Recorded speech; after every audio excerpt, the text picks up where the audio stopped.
हे everyone, this is Hemant जैसी। आजको यो क्लासमा हामी कक्षा 10 अर्थात् एसई 2081 दिने विद्यार्थीहरूका लागि विज्ञान तथा प्रविधि विषयमा रहेर एसई 2080 सालको कोशी प्रदेशमा सोधेका विभिन्न अति छोटो उत्तर आउने प्रश्नहरू अर्थात् भेरी सर्ट क्वेसनलाई कम्प्लिट सोलुसन गर्नेछौँ र मैले सबै भेरी सर्ट क्वेसनलाई स्पष्ट तरिकाले बुझाएर सल्भ गर्नेछु। त्यसैले भिडियोलाई अन्तिमसम्म हेर्नुहोला। So let's start. तपाईले यहाँ हेर्न सक्नुहुन्छ एसई 2080 2024 विज्ञान तथा प्रविधि कोशी प्रोभिन्स KO.P अर्थात् कोशी प्रदेश खण्ड ख सेक्सन बी VSQ मतलब भेरी सर्ट क्वेसन। परीक्षामा भेरी सर्ट क्वेसन 9 वटा सोधिनेछन्। प्रत्येक प्रश्नलाई एकाधारले अङ्क बाँडिनेछ। यसरी जम्मा अङ्कबार 9 रहनेछ। अब तपाईले आन्सर कसरी लेख्ने त्यो कुरा मैले छोटो रूपले यहाँ शेयर गर्दैछु, तपाईले हेर्न सक्नुहुनेछ। जस्तै मैले क्वेसन नम्बर 2 को A को एन्सर लेख्दैछु भनेपछि क्वेसन नम्बर 2 को A एन्सर अर्थात् प्रश्न नम्बर 2 को A उत्तर यसरी लेख्न सक्छौं। यसरी कुन क्वेसनको एन्सर सल्भ गर्दैछु भन्ने कुरा सेन्टरमा राखेपछि एन्सर चाहिँ सफा देखिने भएकाले मैले यो तरिका तपाईलाई शेयर गरेको हुँ। तपाईले आफ्नो आवश्यकता अनुसार युज गर्न सक्नुहुनेछ। अहिलेलाई भने हामीले कोशी प्रोभिन्समा सोधेका विभिन्न 9 वटा भेरी सर्ट क्वेसनलाई सल्भ गरौँ। प्रश्न नम्बर A नियन्त्रित चरको परिभाषा दिनुहोस्। प्रश्न नम्बर 2 को A उत्तर कुनै पनि प्रयोग वा अनुसन्धान गर्दा नियन्त्रणमा लिने चरलाई नियन्त्रित चर भनिन्छ। यहाँ नियन्त्रण चर अर्थात् नियन्त्रित चरको परिभाषा लेख्नुहोस् भनेको छ। तपाईलाई परीक्षामा यहाँ अन्य 2 वटा चरहरूको परिभाषा सोध्न सक्नेछ वा अन्य 3 वटै मिलाएर चाहिँ यी चरहरूको इक्जाम्पल सोध्न पनि सक्नेछ। अब हेर्दैछौँ हामीहरू प्रश्न नम्बर B लाई। प्रश्न नम्बर B मा भनेको छ RNA को पूरा रूप लेख्नुहोस्। RNA को पूरा रूप भनेको छ प्रश्न नम्बर 2 को B उत्तर राइबोन्युक्लिक एसिड RNA को पूरा रूप रहेको छ। अब हेर्दैछौँ हामीहरू प्रश्न नम्बर C लाई। प्रश्न नम्बर C मा भनेको छ एउटा बिरुवाको ट्यापरुट र फुलहरू छन् भने यो कुन क्लासमा पर्छ। यहाँ 2 वटा कुरा छन्, एउटा ट्यापरुट छ अर्को फुलहरू छन्, त्यसैले यो द्विदलीय बिरुवा हो अर्थात् द्विदलीय क्लासमा पर्दछ। प्रश्न नम्बर 2 को C ट्यापरुट र फुलहरू छन् भने चाहिँ त्यो द्विदलीय क्लासमा पर्दछ। अब यहाँ कुनै जनावरको चित्र दिएर वा अन्य कुनै गुणहरू दिएर सजीवहरूको कुन कुन क्लासमा पर्छ भन्ने कुरा पनि सोध्न सक्नेछ। अब हेर्दैछौँ हामीहरू प्रश्न नम्बर D लाई। प्रश्न नम्बर D मा भनेको छ जलवायु परिवर्तनको मुख्य कारक ग्यास कुन हो भनेर सोधेको छ। जलवायु परिवर्तनको मुख्य कारक ग्यास भनेको चाहिँ CO2 अर्थात् कार्बन डाइअक्साइड हो। त्यसैले प्रश्न नम्बर 2 को D उत्तर कार्बन डाइअक्साइड हो, CO2 हो। अब हेर्दैछौँ हामीहरू प्रश्न नम्बर E लाई। प्रश्न नम्बर E मा भनेको छ हामीलाई पिण्डलाई स्थिर राखी कुनै 2 वस्तुबीचको दूरीलाई 3 गुणाले घटाउँदा ती 2 वस्तुबीचमा लाग्ने गुरुत्वाकर्षण बलमा कस्तो परिवर्तन हुन्छ भनेर सोधेको छ। यहाँ हामीले बुझ्नुपर्ने कुरा धेरै नै छ। यहाँ के भनेको छ भनेपछि पिण्डलाई चाहिँ स्थिर राख्नुपर्ने छ है, अनि 2 वस्तुबीचको दूरीलाई चाहिँ 3 गुणाले घटाएको छ अर्थात् दूरी भनेको चाहिँ दूरी है, दूरीलाई चाहिँ 3 गुणाले घटाएको छ भनेपछि D/3 हुने भयो अर्थात् D/3 हुने भयो। यो कुरा हामीले बुझ्नु पर्यो। बस यति बुझे हुन्छ। अब गुरुत्वाकर्षण बल तपाईलाई थाहा नै छ। अब मैले यहाँ हिसाब गरेर देखाउँछु, तपाईले बुझ्न अवश्य पनि सक्नु हुनेछ। जस्तै हामीलाई थाहा छ F बराबर G M1 M2 divided by D square हुन्छ है। अब नाउ अब हामीले चाहिँ यो D स्क्वायर छ नि D को ठाउँमा चाहिँ D/3 राख्नुपर्ने छ अर्थात् D/3 राख्नुपर्ने छ। D/3 राखिसकेपछि चाहिँ यो D को ठाउँमा के हुन्छ त्यो हेर्नु पर्ने छ। नाउ अब चाहिँ F को ठाउँमा चाहिँ अब हामीले F इन्भर्स लेखौँ है बराबर G M1 M2 divided by D square को ठाउँमा के राख्नु पर्छ त D/3 को होल स्क्वायर राख्नुपर्ने भयो। अब यो राखिसकेपछि फेरि हामीले F इन्भर्स गर्न सक्छौँ अर्थात् F इन्भर्स बराबर चाहिँ G M1 M2 divided by अब D/3 छ, D स्क्वायरको D स्क्वायर हुने भयो हैन, अनि त्यसपछि बट्टा के हुने भयो त 3 को स्क्वायर 9 हुने भयो। यो कुरा हामीले यहाँ बुझ्यौँ। बुझ्नु भएको छ नि, यहाँनिर मैले बुझाउँछु है, सानो लेखेँ मैले। F इन्भर्स बराबर चाहिँ यो G M1 M2 ठिकै नै छ अपन। अब यो D/3 को छ नि यसमा चाहिँ D को स्क्वायर चाहिँ D स्क्वायर भयो है, अनि अपन यो 3 छ नि यो 3 को स्क्वायर चाहिँ कति भयो 9 भयो। यही कुरा मैले यहाँ लेखेको है। अब हामी यसरी माथि जाउँ है। अब F इन्भर्स बराबर चाहिँ के हुने भयो त G M1 M2 divided by D square हुने भयो अनि इन्टु 9 हुने भयो। तपाईलाई पक्कै पनि थाहा छ डी स्क्वायर डिभाइडेड बाई 9 छ। यहाँ डी स्क्वायर डिभाइडेड बाई 9 छ, डी स्क्वायर डिभाइडेड बाई 9 छ अर्थात् डी स्क्वायर अपन 9 छ अर्थात् डी स्क्वायर बट्टा 9 छ। त्यसैले यो पनि अपनमा भएको कारणले गर्दा यो तेस्रो अपन छ, यो पहिलो हो ठुलो, त्यसपछि यो सानो हो, त्यसैले यो माथि आएर के भयो त गुणान भएको हो। यसलाई बुझ्नु होला तपाईले। अब याफ इन्भर्स बराबर के हुने भयो त तपाईलाई पक्कै पनि थाहा छ याफ बराबर के छ त जी m1 m2 divided by D square छ अर्थात् याफ भनेको के हो त जी m1 m2 divided by D square अर्थात् जी m1 m2 divided by D square भनेको याफ हो। त्यसैले यो याफ लेखौँ यसरी इन्टु 9 भयो अर्थात् याफ इन्भर्स बराबर चाहिँ 9 याफ भयो।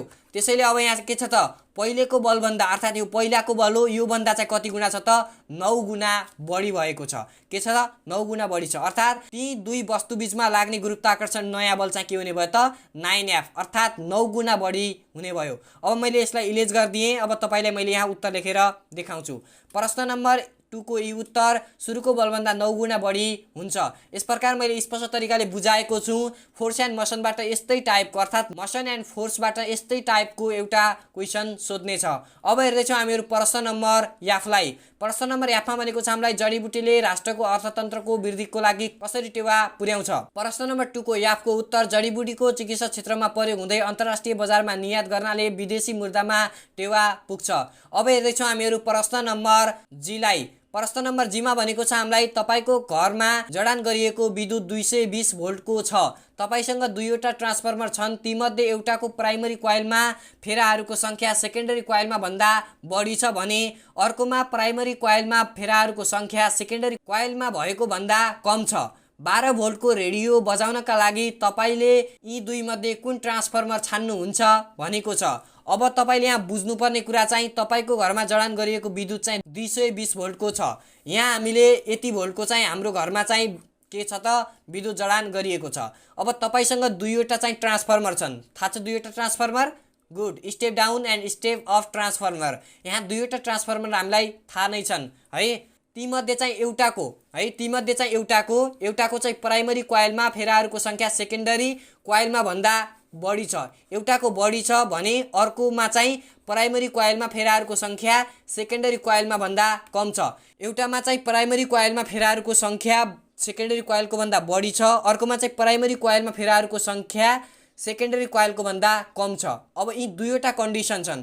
अब कम छ भन्नेवाला चाहिँ स्टेप डाउन ट्रान्सफर्मर हो है। जहाँ कम छ नि त्यो भनेको स्टेप डाउन ट्रान्सफर्मर हो है। र जहाँ बढी छ भनेको छ नि त्यो भनेको स्टेप अफ ट्रान्सफर्मर हो। अब त्यसैले तपाईले बुझ्नुपर्ने कुरा प्राइमरी कोइलमा फेराहरूको संख्या सेकेन्डरी कोइलमा भन्दा कम भएको वाला चाहिँ यो 12 भोल्टको लागि प्रयोग गर्नुपर्छ है।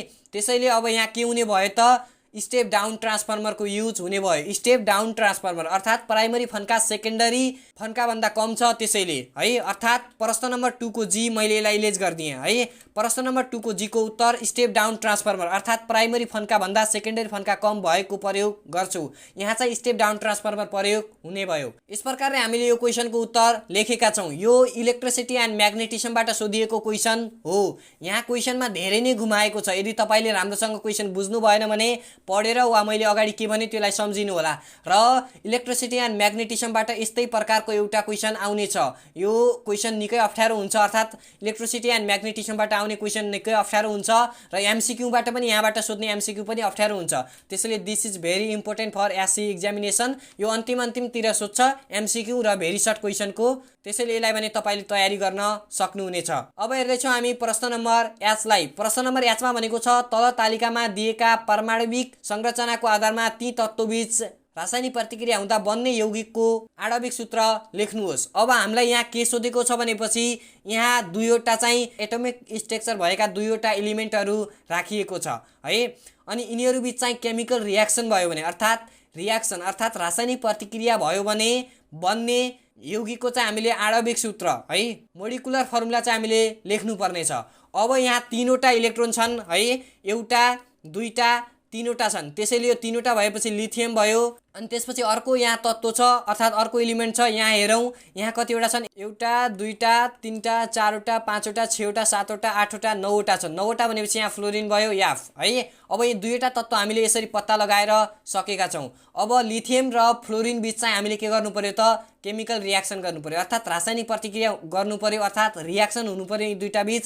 त्यसपछि यी दुईटालाई रियाक्सन गरेपछि चाहिँ कुन यौगिक बन्छ त्यसको चाहिँ आणविक सूत्र पत्ता लगाउनु पर्यो। यहाँ क्वेसनलाई कति राम्रोसँग सोधेको छ तपाईले बुझ्नु पर्यो है। सबभन्दा पहिला यहाँ हामीलाई एटोमिक स्ट्रक्चर मात्र देखाएको छ, यसको आधारमा हामीले पहिला एलिमेन्टहरू फाइन्ड आउट गर्नु पर्यो। यो फाइन्ड आउट गरिसकेपछि ती दुईवटा एलिमेन्ट बीच चाहिँ केमिकल रियाक्सन गर्नु पर्यो अर्थात् यी दुईवटालाई केमिकल रियाक्सन गरेपछि चाहिँ एउटा कम्पाउन्ड बन्छ अर्थात् एउटा यौगिक बन्छ। त्यो यौगिकको चाहिँ के गर्नु पर्छ अर्थात् त्यो कम्पाउन्डको चाहिँ के गर्नु पर्यो त, आणविक सूत्र अर्थात् मोलिकुलर फर्मुला लेख्नु पर्यो। अब यहाँबाट हामीले एकैचोटि मैले भन्छु त्यहाँ तपाईले बुझ्न सक्नुहुन्छ। लिथियम भनेपछि यालाई है, अनि प्लस फ्लोरिन भनेपछि याफ गिब्स के हुने भयो त, लिथियम प्लस फ्लोरिन गरिसकेपछि के हुने भयो त, लिथियम फ्लोराइड हुने भयो अर्थात् LiF हुने भयो, LiF हुने भयो। यहाँ फ्लोरिन भनेपछि 2वटा है, फ्लोरिन 2वटा।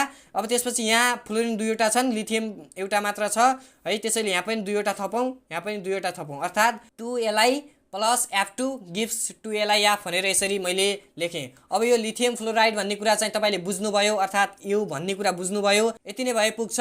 तपाईले लिथियम फ्लोराइड लेखिरहन आवश्यक छैन, LiF मात्र लेख्नु पर्नेछ। एन्सर चाहिने भनेको यहाँ LiF मात्र हो, तर क्वेसनले हामीलाई 3-4 वटा बाटो चाहिँ यहाँसम्म पुग्ने बाटो देखाएको छ। त्यसैले अब प्रश्न नम्बर चाहिँ 2 को याजको उत्तर चाहिँ के हुने भयो त, लिथियम फ्लोराइड अर्थात् LiF बन्छ। यही नै यसको के हो त, सही उत्तर हो। यस प्रकार हामीले यो क्वेसनलाई स्पष्ट तरिकाले सल्भ गरेका छौँ। अब तपाईले यहाँ बुझ्नुपर्ने कुरा चाहिँ यो चाहिँ classification of element and chemical reaction 2वटा च्याप्टर चाहिँ मिलाएर सोधेको क्वेसन हो र यो एउटा केमिस्ट्रीबाट सोधिएको क्वेसन हो। केमिस्ट्रीबाट यस्तै खालका है आणविक सूत्रहरू इक्वेसन बनाउनेहरू केमिकल रियाक्सन गर्ने खालका क्वेसनहरू नै सोध्छ। त्यसैले बी केयरफुल र यो क्वेसन पनि यासी 2081 सालमा आउने सम्भावना धेरै रहेको छ। अब हेर्दैछौँ आजको लागि अन्तिम प्रश्न, प्रश्न नम्बर आईलाई। प्रश्न नम्बर आईमा भनेको छ हामीलाई कस्तो धातुको धाउबाट फोर्थो फ्लोटेसन विधि प्रयोग गरेर कन्सन्ट्रेसन गरिन्छ भनेर सोधेको छ। प्रश्न नम्बर 2 को आई उत्तर, धाउमा भएको धातु र मिसिएका अशुद्ध पदार्थ मध्ये एउटा पानीसित आकर्षित हुने र अर्को पानीभन्दा टाढा जान खोज्ने भएमा प्राय फ्लोटेसन विधि प्रयोग गरेर कन्सन्ट्रेसन गरिन्छ। यो कुरालाई पनि तपाईले बुझ्नु होला। यो मैले किताबबाट नै एन्सर लेखेको हुँ, किनभने यो चाहिँ किताबबाट तपाईले लेखेको छ। यो चाहिँ पुरै च्याप्टर पढ्नुपर्छ अनि मात्र आउँछ। यस प्रकार आज हामीले कोशी प्रोभिन्समा सोधेका विभिन्न 9वटा भेरी सर्ट क्वेसनलाई सल्भ गरेर सकेका छौँ। आई होप तपाईले यी सबै क्वेसन बुझ्नुभयो भन्ने विश्वास छ। कुनै क्वेसनमा डाउट छ, केही कन्फ्युजहरू छन् भने कमेन्ट गर्न सक्नुहुनेछ। अर्को क्लासमा नयाँ भिडियो ल्याएर उपस्थित हुनेछु। तपाईलाई आशीको शुभकामना। धन्यवाद, नमस्कार।